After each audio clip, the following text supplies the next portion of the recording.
لا یلزم من ذالک، یہ جو عبارت ہے یہ عبارت ایک اعتراض کا جواب ہے. کیا ہے جی؟ حاشیے کے اندر اعتراض لکھا ہوا ہے، میں ترجمہ اس کا کر دیتا ہوں. لا یلزم پر جو حاشیہ ہے اس حاشیہ پر اعتراض لکھا ہوا ہے، اس کا ترجمہ میں کر دیتا ہوں.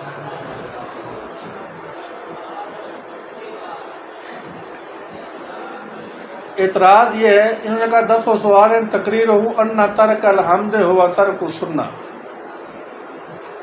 اعتراض کی تقریر یہ ہے کہ بھئی حمد کو ترک کرنا یہ سنت کو ترک کرنا ہے،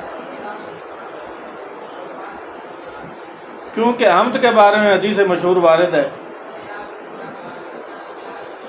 ٹھیک ہے جی، تو حمد کو ترک کرنا جب سنت کو ترک کرنا ہے تو کہتے ہیں آپ یہ عذر پیش کرتے ہوئے کہ جناب عاجزی کی تھی.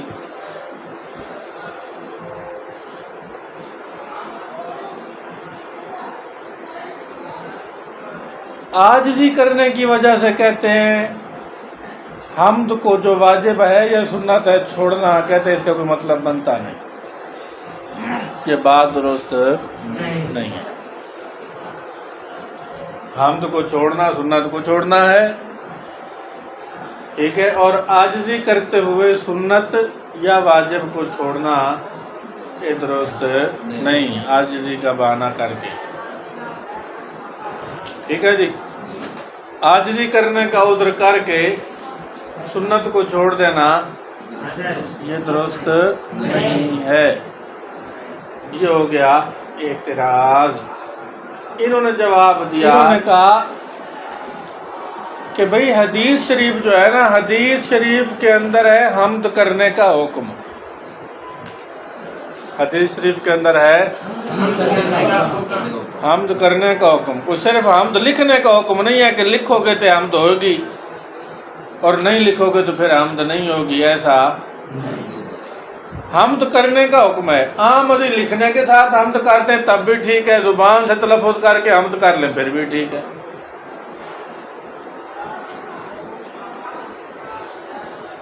آگے سمجھی؟ تو حدیث میں مطلقاً حمد کرنے کا حکم ہے، آمدی لکھنے کے ساتھ حمد ہو، آمدی زبان سے تلفظ کرنے کے ساتھ حمد ہو. تو مصنف علیہ الرحمہ نے حمد لکھی نہیں ہے، اس سے یہ لازم نہیں آتا کہ انہوں نے حمد کی ہی نہیں ہے، کیونکہ یہ ممکن ہے کہ انہوں نے پہلے زبان سے تلفظ کر لیا ہو حمد کا اور اس کے بعد انہوں نے لکھا ہو الکلمۃ لفظ وضع لمعنی مفرد. کوئی سمجھ آئی کہ نہ آئی؟ تو یہ ممکن ہے کہ مصنف نے پہلے زبان سے حمد کا تلفظ کر لیا ہو اور اس کے بعد پھر آگے یہ لکھا ہو الکلمۃ لفظ. آگے سمجھی؟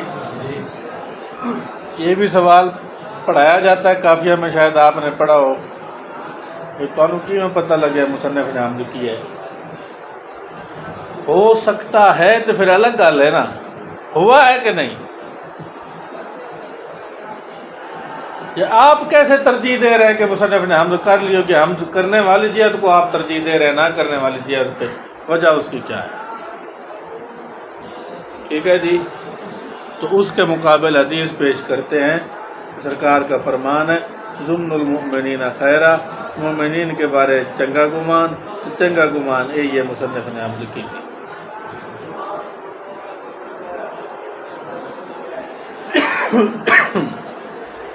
اعتراض جواب کی مفہوم کی سمجھ آ گئی ہے.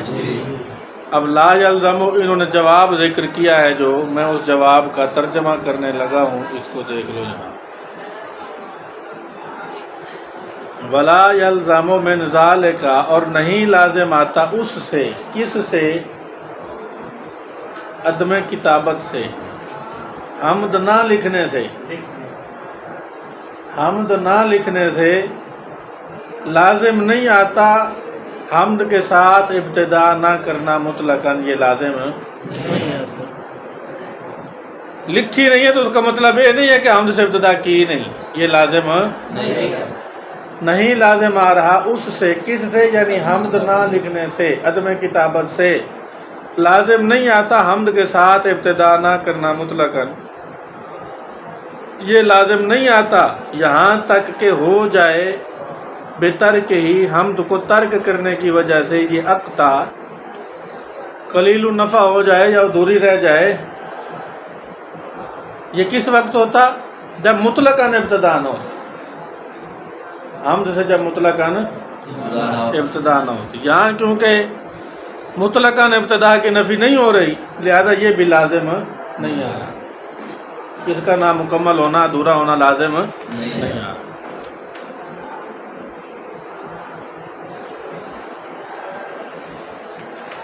ٹھیک ہو گیا جی؟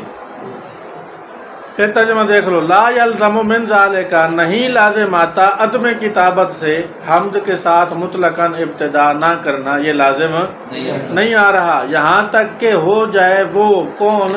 مصنف کی کتاب، یہاں تک کہ مصنف کی کتاب ہو جائے حمد کو ترک کرنے کے سبب اقطع ادھوری ناقص یا قلیل النفع ہو جائے، یہ لازم نہیں آ رہا۔ لجواز اتیان ہی بالحمد،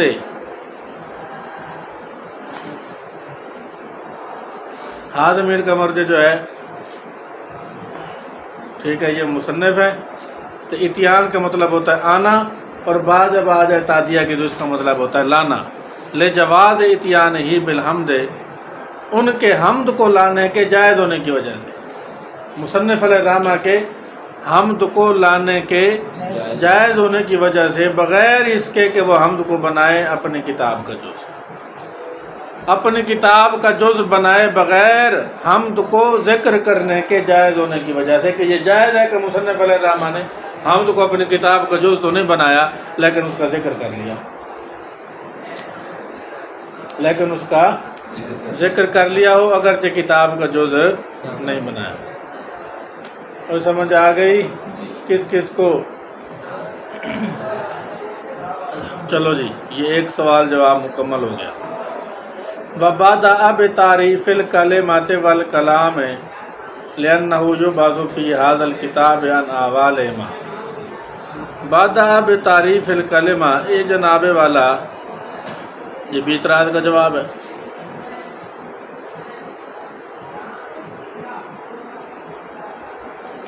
یہ بھی اعتراض کا جواب ہے۔ اعتراض یہ ہے کہ بھئی ناوی کا مقصود بذات ہے کلمہ اور کلام کے احوال سے باز کرنا، ناوی کا مقصود بذات ہے کلمہ اور کلام کے احوال سے باز کرنا، موضوع وہی ہے۔ تو مصنف علیہ الرحمہ اس مقصود کو چھوڑ کر ان کی تعریفوں میں مشغول ہو گئے، جی کلمہ کس کو کہتے ہیں، کلام کس کو کہتے ہیں۔ یہ تو مقصود تھا ہی نہیں ناوی کا، انہوں نے پہلے کلمہ کی تعریف کی ہے، اس کی تقسیم وجہ اثر کر دی ہے، پھر آ کے کلام کی تعریف کی ہے۔ معترض نے کہا ناوی کا مقصود کیا ہے؟ کلمہ اور کلام کے احوال سے بات کرنا۔ تو مصنف مقصود کو چھوڑ کر ان کی تعریف میں مشغول ہو گئے، یہ اشتغال بما لا یعنی ہے، یعنی بے فائدہ چیز میں مشغول ہونا۔ ٹھیک ہو گیا جی؟ تو انہوں نے آ کے جواب دے دیا، کہتے ہیں بدأ بتعریف الکلمات والکلام، مصنف نے ابتدا کی کلمہ اور کلام کی تعریف کے ساتھ۔ ابتدا سے کون سی ابتدا مراد ہے؟ ابتدا سے مراد ہے ابتدائی اضافی، ابتدائی اضافی وہ ہوتی ہے جو بعد سے مقدم ہو، جو بعد سے مقدم ہو۔ ابتدائی حقیقی تو نہیں ہے نا، کیونکہ اس سے پہلے انہوں نے بسم اللہ لکھ دی ہے، وہ ابتدائی حقیقی تھی، ہر چیز سے مقدم ہے۔ اب یہ بسم اللہ سے تو مؤخر ہے نا، جو بسم اللہ سے مؤخر ہو ابتدائی حقیقی اسے نہیں ہو سکتی، جو کسی بھی چیز سے مؤخر ہوتی ہے، تو یہ ابتدائی اضافی ہے۔ کہتے ہیں مصنف علیہ الرحمہ نے کلمہ اور کلام کی تعریف کے ساتھ ابتدا کی، کیوں؟ لِأَنَّهُ يُبْحَثُ فِي هَذَا الْكِتَابِ عَنْ أَحْوَالِهِمَا، کہتے ہیں کیونکہ بے شک بحث کی جاتی ہے اس کتاب میں ان دونوں کے احوال سے۔ کن دونوں کے احوال سے؟ کلمہ اور کلام کے احوال سے۔ تو کہتے ہیں فمتا لم یعرفا یا فمتا لم یعرفا، تعریف سے بھی ہو سکتا ہے تو معرفت سے بھی ہو سکتا ہے۔ تو کہتے ہیں جب ان دونوں کو پہچانا ہی نہیں جائے گا، یہ ہو گیا معرفت سے جب ہو تو پھر مانا، تعریف سے ہو تو پھر مطلب کیا ہوگا، جب ان دونوں کی تعریف نہیں کی جائے گی تو پھر کیسے بات کی جائے گی ان کے احوال سے، یعنی پھر تو احوال سے بات کرنا ہی ناممکن ہو۔ اور پہلے تعریف ہوگی تو پھر احوال سے بات ہوگی، یا پہلے ان کی معرفت حاصل ہوگی تو پھر ان کے احوال سے بات ہوگی۔ تو ان کے احوال سے بات کرنا موقوف ہے ان کی معرفت پر یا ان کی تعریف پر۔ تو جو مقصود کا موقوف علیہ ہوتا ہے وہ بھی کیا ہوتا ہے، مقصود ہوتا ہے، اس لیے ان کی تعریف میں مشغول ہونا یہ بھی ایک اعتبار سے مقصود میں ہی مشغول ہونا ہے۔ تو گھر جانا ہے آپ نے، تو مقصد کیا ہے گھر جانا؟ مقصد یہاں سے پل تک پیدل چلنا تو نہیں نہ تھا، مقصد یہاں سے رکشے پہ بیٹھنا بھی نہیں تھا، وہ تو الٹا انجیکشن لانے نے۔ اور مقصد جو ہے وہ آگے جا کے بس پہ بیٹھنا بھی نہیں ہے، سمجھ آ رہی ہے؟ لیکن مقصد جو تھا گھر جانا وہ کیونکہ موقوف ہے تھوڑا سا پیدل چلنے پہ تو تھوڑا سا سواری پہ بیٹھنے پہ، پھر بندہ جا کے گھر پہنچتا ہے تو یہ بھی اور مقصود ہو گیا۔ تو سمجھ رہی کہ نہ ہی؟ مقصد پانی پینا ہے، ٹھیک ہے، گلاس ڈھونڈنا، ٹھیک ہے، پھر اتنے جا کے جناب سے وہ ٹوٹی کا بٹن دبانا یا ٹوٹی کو کھولنا، یہ تو مقصود کوئی نہیں تھا، لیکن مقصود تک پہنچنے کے لیے ضروری ہے، سمجھو بھی مقصود ہو گیا۔ تو سمجھ آ رہی ہے کہ نہیں؟ یعنی یہ سارے کام ہم اپنے عرف میں کر رہے ہیں، عرف میں کر رہے ہیں اس طرح۔ تو یہاں بھی اسی طرح مقصد کیا تھا، ان کے احوال سے بات کرنا، لیکن جب تک ان کی تعریف نہ ہو یا ان کی معرفت نہ ہو احوال سے بات اس لیے ان کی تعریف یا معرفت جو ہے وہ مقصود کا موقوف علیہ ہونے کی وجہ سے خود کیا ہو گیا، مقصود ہو گیا، لہذا ان کی تعریف میں مشغول ہونا یہ مقصود میں ہی ایک اعتبار سے مشغول ہونا ہے، بے فائدہ چیز میں مشغول ہونا نہیں ہے۔